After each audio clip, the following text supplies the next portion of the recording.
Lorsque vous vendez un lot en copropriété, un mesurage dit loi Carrez doit en principe être réalisé.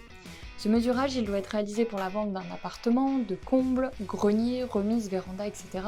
Mais il ne concerne en revanche pas les caves, garages, places de parking et tout autre lot d'une superficie de moins de 8 m².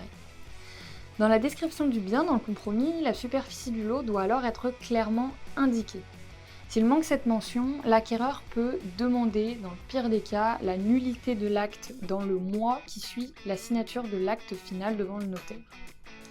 Cette situation, elle est quand même rare, puisque si le compromis ne mentionne pas cette superficie, il n'y a pas d'impact tant que le notaire l'indique lui dans l'acte final. La seule particularité si le compromis ne mentionne pas la surface est que le droit de rétractation de l'acquéreur devra être repurgé.